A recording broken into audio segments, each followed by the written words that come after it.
اعوذ باللہ من الشیطان الرجیم بسم اللہ الرحمن الرحیم نحمدہ ونصلی ونسلم علی رسولہ النبی الکریم اما بعد فاعوذ باللہ من الشیطان الرجیم بسم اللہ الرحمن الرحیم اللہم صلی علی سیدنا و مولانا محمد وعلی آلہ وصحبہ وبارک وسلم۔ معزز طلباء و طالبات و معزز سامعین گرامی، السلام علیکم ورحمۃ اللہ وبرکاتہ۔ آج الحمدللہ ہم گلستان سعدی کے 19ویں لیکچر میں حاضر ہیں۔ آج انشاءاللہ العزیز ہم گلستان سعدی کے پہلے باب کی 13ویں حکایت پڑھیں گے۔ تو چلتے ہیں بلا تاخیر ہم آج کے سبق کی طرف۔ توجہ سے اسکرین کے اوپر آج کا سبق دیکھیں۔ حضور سیدنا شیخ شرف الدین سعدی شیرازی رحمۃ اللہ علیہ آپ لکھتے ہیں،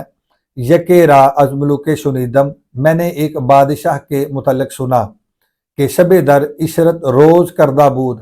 کہ وہ رات کو دن کیے ہوئے تھا، کہ شب در عشرت روز کردہ بود، کہ وہ عیش و عشرت میں، راحت میں وہ رات کو دن کیے ہوئے تھا۔ و در پایہ مستی میں گفت،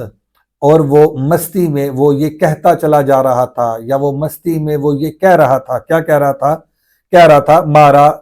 با جہاں خوشتر ازیں یکدم نیست، کہ ہمارے لیے دنیا میں اس وقت سے زیادہ اچھا کوئی وقت نہیں ہے، ہمارے لیے اس دنیا میں اس وقت سے اچھا کوئی وقت نہیں ہے۔ کز نیک و بد اندیشہ و از کس غم نیست، کیونکہ ہمیں کسی اچھے یا برے کا کوئی اندیشہ نہیں، کوئی خوف نہیں۔ و از کس غم نیست، اور نہ ہی ہمیں کسی کا غم ہے۔ وہ یہ اپنی مستی میں کہہ رہا تھا۔ درویش برہنہ بسرما خفتہ بود، ایک درویش جو کہ سردیوں کے موسم میں سویا ہوا تھا، ننگا سویا ہوا تھا۔ برہنہ بسرما خفتہ بود، جو سردیوں میں ننگا سویا ہوا تھا۔ گفت، اس نے کہا،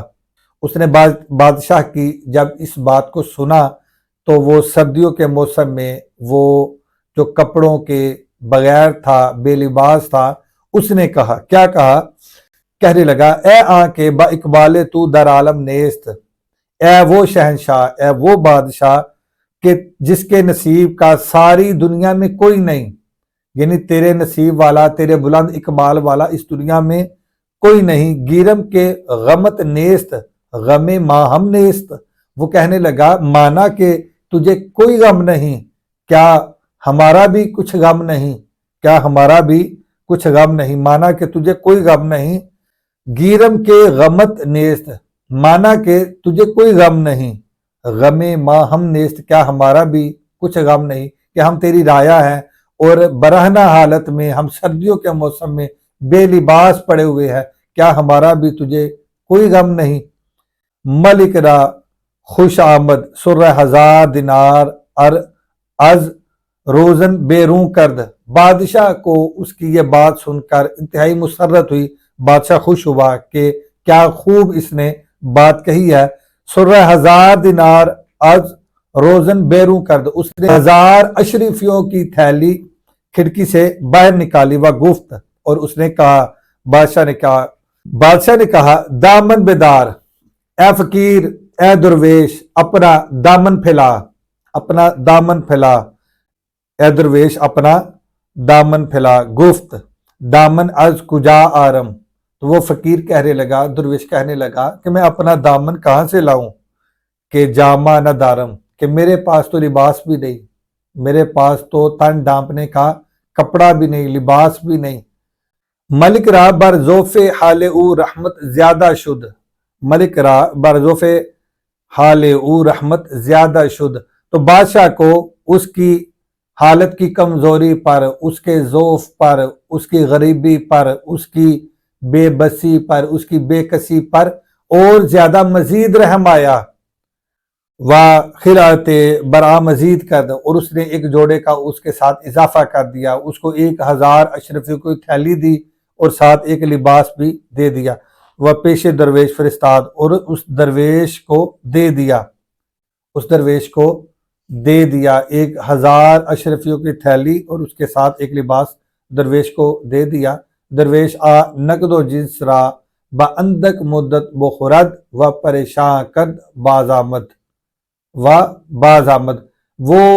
درویش، وہ فقیر، وہ ملنگ، وہ تھوڑے ہی عرصے میں اس تمام نقد و جنس کو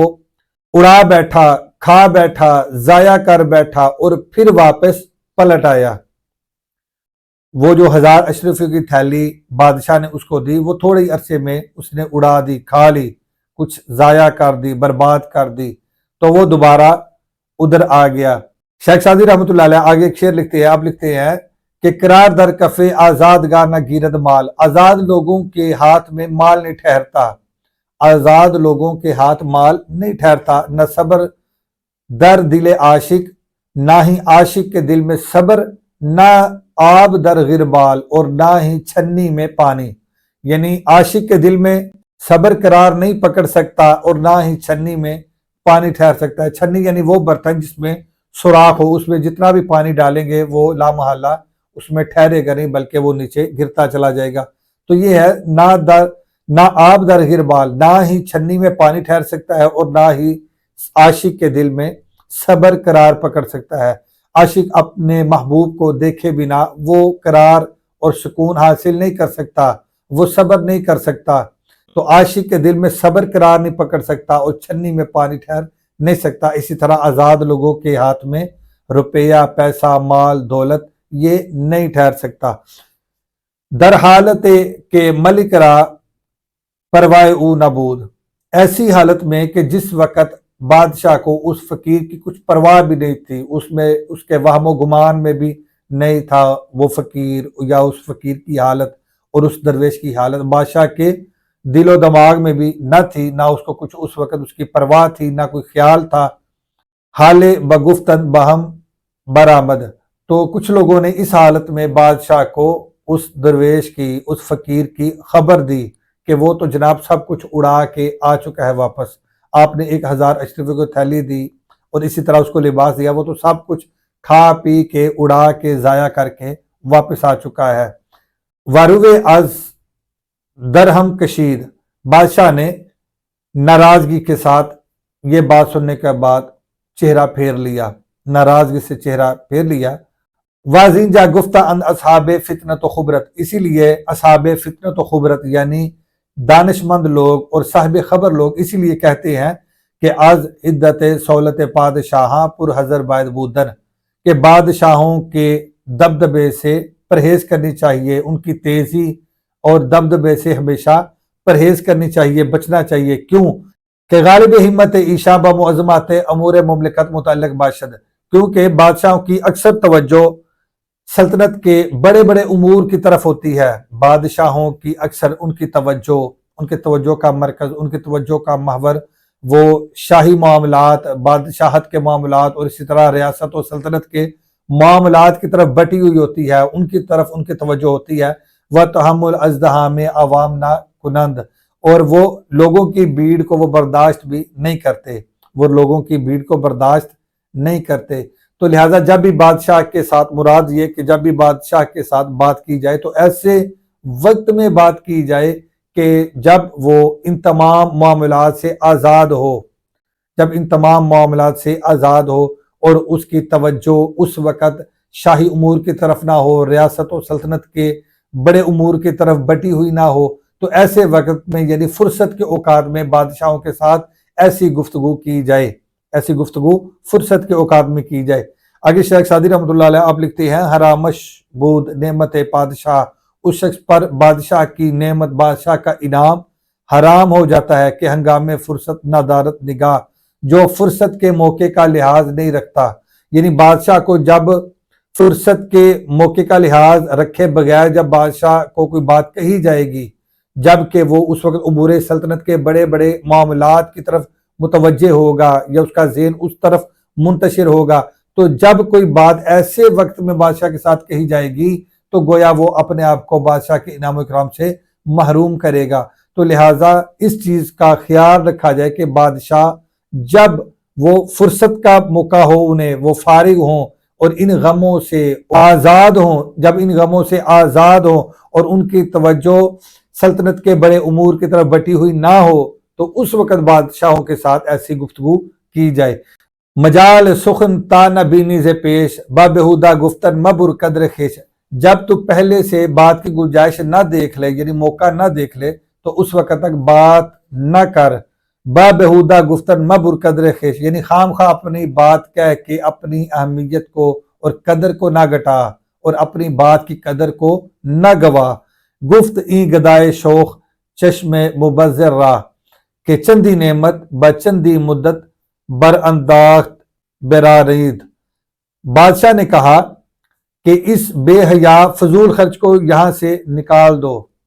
گفت این گدائے شوق چشم مبذر راہ، کہ چندی نعمت بچندی مدت بر انداز برانید۔ بادشاہ کہنے لگا کہ اس فضول آدمی کو، اس فضول خرچ کو یہاں سے بگا دو، کہ یہ فضول خرچ ہے کہ اس نے اتنی بڑی رقم، اتنی بڑی دولت، اتنا بڑا مال اتنی قلیل مدت میں ضائع کر دیا اور ختم کر دیا۔ آگے بادشاہ کہتا ہے کہ بیت المال لقمہ مساکین است نا تم اخوان الشیاطین، کہ یہ بیت المال، یہ مسکینوں، یہ بیت المال کا جو خزانہ ہے، بیت المال میں جو مال و دولت ہے، یہ مساکین کے لیے ہے، نہ کہ شیطان کے بھائیوں کے لیے، کیونکہ فضول خرچ شیطان کے بھائی ہیں، اس لیے یہ شیطان کے بھائیوں کے لیے نہیں بلکہ یہ خزانہ یہ مساکین کے لیے ہے۔ آگے شیخ سعدی رحمۃ اللہ علیہ آپ لکھتے ہیں اب لہے کو روز روشن شمع کافوری نہاد، وہ بے وقوف شخص جو کافوری شمع دن کے وقت جلائے، روز بینی کش بشب روغن نہ باشد در چراغ، تو ان قریب تو دیکھے گا کہ رات کو اس کا چراغ رات کو بھی روشن نہیں ہوگا، تو ان قریب تو دیکھ لے گا کہ اس کا چراغ رات کو بھی روشن نہیں ہوگا۔ یکے از وزرائے ناس گفت، ایک اچھی رائے رکھنے والے ایک وزیر نے بادشاہ سے کہا اے خداوند، اے بادشاہ، مصلحت آمی بیدم، میں اس میں مصلحت دیکھتا ہوں کہ چنی کسارا وجہ کفاف بتفارق مجرا دارن تا در نفقائے اسراف نہ کند۔ وہ کہنے لگا کہ میں اسی میں بہتری دیکھتا ہوں کہ آپ ان کو ان کی قدر کے مطابق، ان کی ضرورت کے مطابق عطا کریں تاکہ یہ فضول خرچی سے بچے۔ اما آنچ فرمودی از زجر و منع مناسب ارباب ہمت نیست، مگر جیسا کہ آپ نے فرمایا کہ اس کو ڈانٹ ڈپٹ کی، تو یہ ہمت والوں کے لیے، یہ اعلیٰ مرتبے والوں کے لیے یہ مناسب نہیں۔ کیا مناسب نہیں؟ کہ بالطف امیدوار گردانیدن و بعض نو امیدی خستہ کردن، کہ ایک بندے کو ایک دفعہ امید دلا کر اس کے بعد اس کو نا امید لوٹا دینا، یہ ہمت والوں کے اور یہ بادشاہوں کے لائق اور مناسب نہیں۔ یہ ان کے منصب کے خلاف ہے کہ کسی کو امیدوار بنا کے پھر اس کو واپس خالی لوٹا دینا، یہ مناسب نہیں۔ آگے شیخ صدری رحمۃ اللہ علیہ آپ لکھتے ہیں بروے خود در تمائے باز نتوا کر دے، اپنے اوپر لالچی کے لیے دروازے کبھی نہ کھولنا۔ جو لالچی شخص ہوگا اس کے لیے اپنا دروازہ کبھی نہ کھولنا۔ جو باز شد بدرستی فراز نتوا کرد، جب کھل گیا تو پھر سختی سے بھی بند نہیں کیا جا سکتا، تو وہ پھر سختی سے بھی بند نہیں کیا جائے گا، وہ پھر آپ کے در پہ بار بار وہ چکر لگائے گا، پھر تم دروازہ بند نہیں کر سکتے۔ آگے شیخ صدری رحمۃ اللہ علیہ آپ لکھتے ہیں کس نہ بینت کے تشنگان حجاز، یہ کوئی نہیں دیکھے گا کہ حجاز کے پیاسے بر لبے آب شور گرد آئین، کہ وہ کھاری پانی کے کنارے اکٹھے ہوں۔ ہر کجا چشمائے بود شیری مردم و مرغ و مور و گرد آئین، جب بھی تو دیکھے گا، جس کو بھی تو دیکھے گا، تو جس جگہ میٹھے پانی کا چشمہ ہوگا، ہر کجا جس جگہ چشمہ بود شیری میٹھے پانی کا چشمہ ہوگا، مرد و مرغ و مور گرد آئند، تو وہیں آدمی پرندے اور چونٹیاں جمع ہوں گی، وہیں آدمی پرندے اور چونٹیاں جمع ہوں گی۔ تو مراد یہ ہے کہ جب تم کسی کے لیے نعمت کا، اکرام کا، سخاوت کا دروازہ اور عطا کا اور بخشش کا دروازہ کھول دو، تو پھر اس کے لیے پھر دروازہ بند کرنا ممکن نہیں ہوتا، پھر وہاں ہجوم ہوتا ہے، تمام لوگ پھر اس کے قریب آ جاتے ہیں۔ تو اس لیے جو ایسے لوگ ہوتے ہیں ان کو پورا عطا کیا جائے، ضرورت کے مطابق عطا کیا جائے، ان کی قدر کے مطابق عطا کیا جائے۔ اگر ان کو اس قدر عطا کر دیا گیا تو ان کے ہاتھوں میں وہ مال نہیں ٹھہرے گا، وہ لا محالہ فضول خرچی کریں گے اور وہ اڑا کے پھر خالی ہاتھ ہو کے بیٹھ جائیں گے۔ تو اس لیے وزیر نے یہ مشورہ دیا کہ اب بادشاہ سلامت، میرا مشورہ یہی ہے کہ ان کو بقدر ضرورت عطا کیا جائے، نہ کہ ان کو ایسے ڈانٹ ڈپٹ کر کے واپس لوٹا دیا جائے، کیونکہ کسی کو امیدوار بنا کے نا امید کرنا یہ بادشاہوں کے منصب کے خلاف ہے۔ تو امید ہے کہ آج کا لیکچر بھی آپ نے اچھے طریقے سے سماعت کیا ہوگا۔ آج کے لیے اتنا ہی کافی ہے۔ اللہ حافظ۔ السلام علیکم ورحمۃ اللہ وبرکاتہ۔